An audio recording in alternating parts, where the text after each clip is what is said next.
எல்லாத்துக்கும் வணக்கங்க. வஞ்சி மலர் யூடியூபில் சார்பாக தீபாவளி நல்வாழ்த்துக்களுங்க. இன்றைக்கி ரவா லட்டு தான் செய்ய போகிறேங்க. 2 உலக்கு ரவை எடுத்து வச்சுருக்கேங்க. 1/4 கப் சர்க்கரைங்க, நெய் தேவையான அளவுங்க, 1 டேபிள் ஸ்பூன் ஏலக்காய் தூளுங்க, கொஞ்சம் திராட்சை எடுத்து வச்சுருக்குறேங்க. கடாய் அடுப்பில் வச்சுங்க 2 டேபிள் ஸ்பூன் நெய் சேர்த்திக்கலாங்க.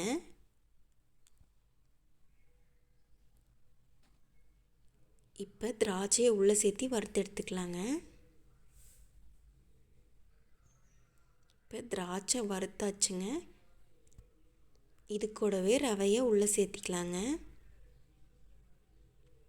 உள்ளே சேர்த்திட்டுங்க அடுப்பில் சிம்மில் வச்சுட்டு மணம் வர வரைக்கும் வறுத்து எடுத்துக்கலாங்க.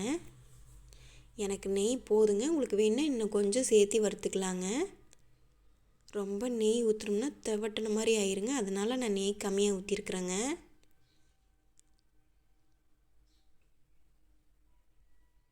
கைவிடாமல் நல்லா வறுத்து எடுத்துக்கலாங்க. இப்போ நம்ம சர்க்கரை பாவு ரெடி பண்ணிக்கலாங்க. ரவை வறுத்து எடுத்தாச்சு. கடாய் அடுப்பில் வச்சுங்க 1/4 கப் சர்க்கரை சேர்த்திக்கலாங்க. சர்க்கரை முழுகிற அளவுக்கு தண்ணி சேர்த்திக்கலாங்க. நல்லா கலந்து விட்டுட்டுங்க.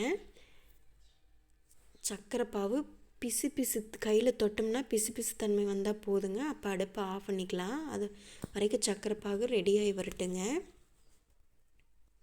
இப்போ கொதிச்சிட்ருக்குதுங்க சர்க்கரை பாகு. இன்னும் பிசு தன்மை வரலைங்க. இப்படி கையில் தொட்டிங்கன்னா பிசுன்னு இருந்தால் போதுங்க. அப்போ நீங்கள் அடுப்பை ஆஃப் பண்ணிக்கலாம். இப்போது 1 டேபிள் ஸ்பூன் ஏலக்காய் தூள் சேர்த்திக்கலாங்க.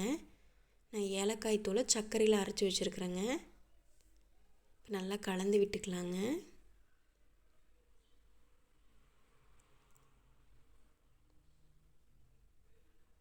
பிசு தன்மை வந்துருச்சுங்க. இப்போ நம்ம ரவையை உள்ளே சேர்த்திக்கலாங்க. நல்லா கலந்து விட்டுக்கலாங்க.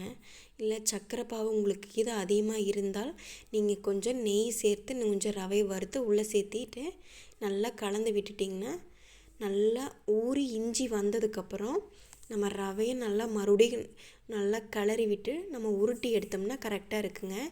எனக்கு இந்த சர்க்கரை கரெக்டாக இருந்தது. 1/4 கப்பு சர்க்கரை சரியாக இருந்ததுங்க. எனக்கு நல்லா இஞ்சி வந்துருச்சு.